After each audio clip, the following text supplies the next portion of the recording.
ti kopam jano, tam ke ti kopam, jano, sham shamia, jano anderia.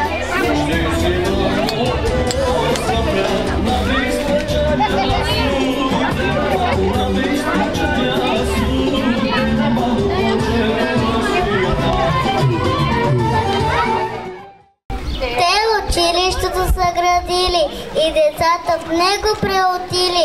На четмо и на писмо да ги научат, да могат да спочат. И от тъмнината да излязат, да не ги усмиват и задяват, да през вековете да вървят и съзнание, наука да творят. Сказки и легенди да разказват, за царете си велики да приказват, как в битки славни и рани те народи се обединяват. На този ден с гордо свята и големи хора и децата, почити му даваме свенци на братята народните творци! От незапомнени времена хората се възхищават на розата. За нея разнасят легенди, предания, песни, романтични истории. Прекрасният аромат на това цвете и благоуханните му качества носят усещането за древност, младост и вечност, за свенлива нежност, трепетите и нови надежди. Учениците от основно училище Отец Паисий, село Песнобой, ще ви разкажат две легенди за селото.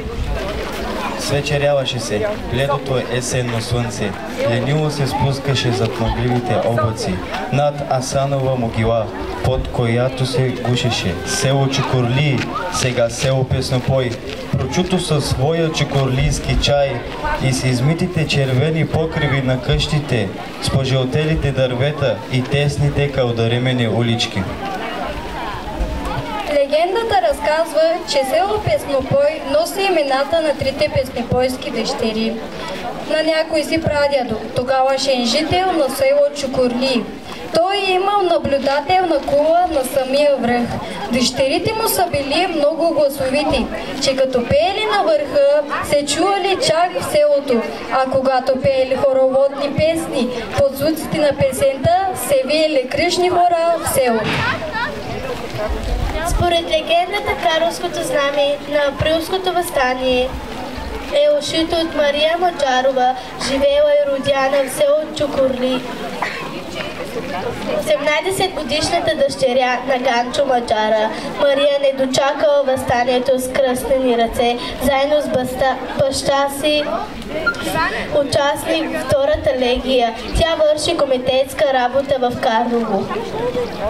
Ходи до Троян и Ловец за набавяне на оръжие по предложение на Волов и Бенковски. Ушива едно от бунтовническите знамена.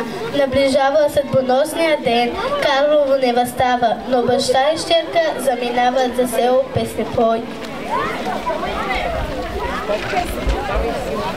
Знамето ушито от Мария се развявало над бунтовното село Чукурлии.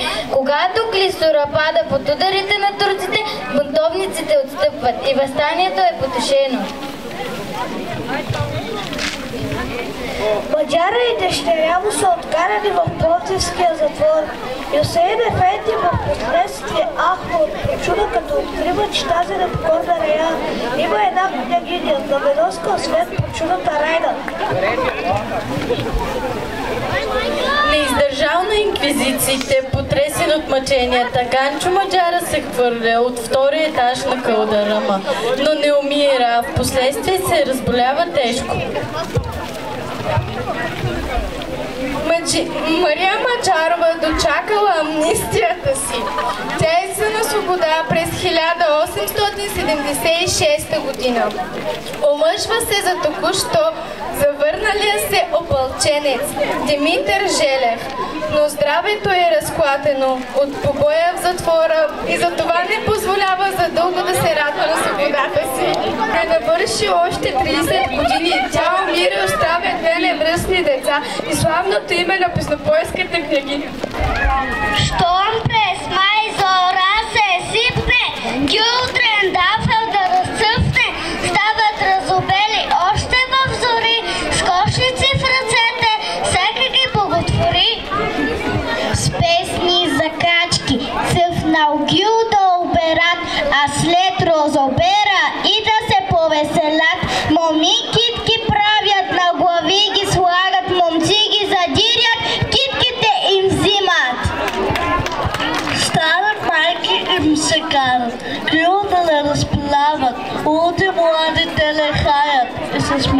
полето от Варшава.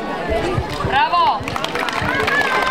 Аплодисменти за децата от основно училище Отец Паисий, село Песнопой. Те рецитираха стихотворение на Галя Тодорова на име Розобер. Нейно величие розата, царица на всички цветя. Скъпи гости, ще ви представим едно цветно дефиле на моите малки посестрими. Моля, насладете се на това вълшебство, нежност и красота. Нашите рози, красивите рози на нашата община. Аплодисменти!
Маринева, фирма Дори Лукс и Зак Зодиак, парфюмерия и козметика от село Отец Паисиево ще върши подаръци на участниците в дефилето.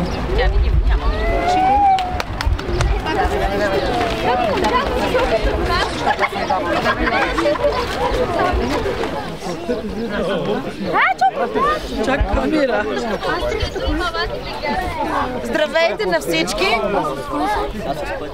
Във връзка с проект, който изпълнява основно училище Отец Паисий, село Песнопой, днес ще бъде проведена приятелска среща между клуба по борба в Отец Паисий, село Песнопой и спортен клуб по борба село Калояново.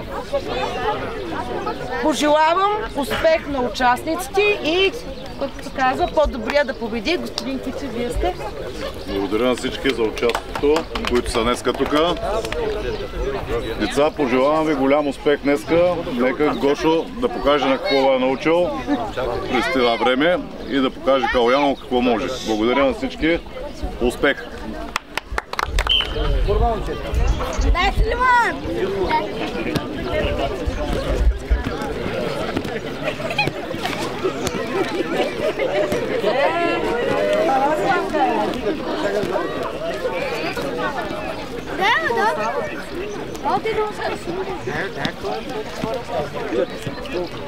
Ниско снижане в краката,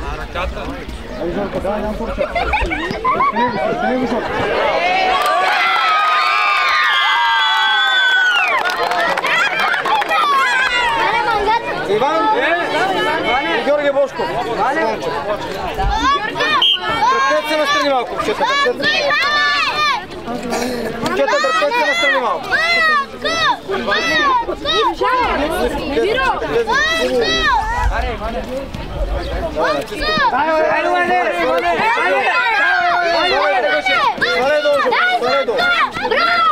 Стане точно. Муркай, бе! Муркай, Иване! Муркай!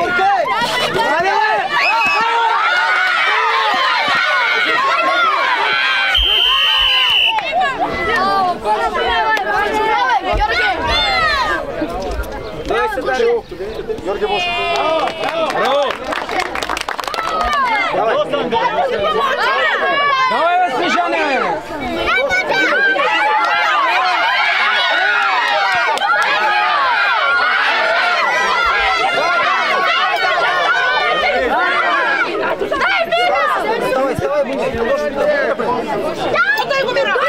Миро, стъпи!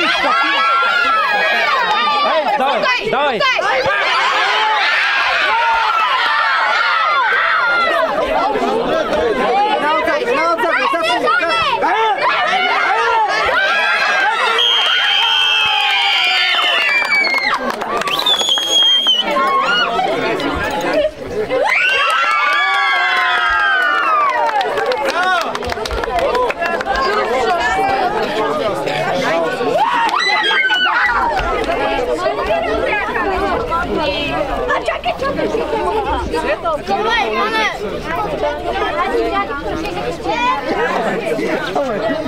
Няма да подсказваме никой, борите се самички.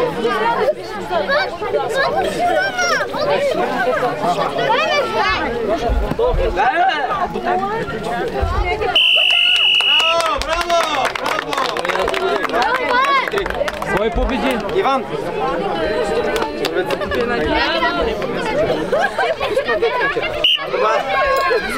Тори Касрот. Само е това е. Аз това по него.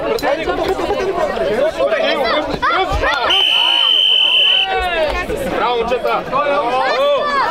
Браво е на двамата, елате. Победител Стуш. Иван. Браво!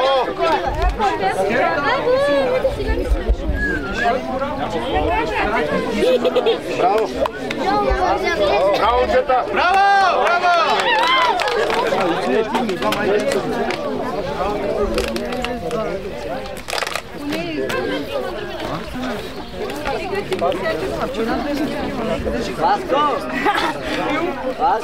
Айде, няма нищо смешно, момчета. Борба, борба, борба! Цял ден ми е тъчува. Аре, бе! Васко! Живко, те препарираха ли? Дай, Василе! Дай да видим какво е шапка. Слагай ръката на врата. Давай, Васе. Давай, Васе. Давай, Васе. Давай, Васе. Дръж. Дръж. Аре, ущем. Победител, Васко! Поздравете съм човек. Дай, Веско, старо си макер. Веско, давай, каралсака, дай!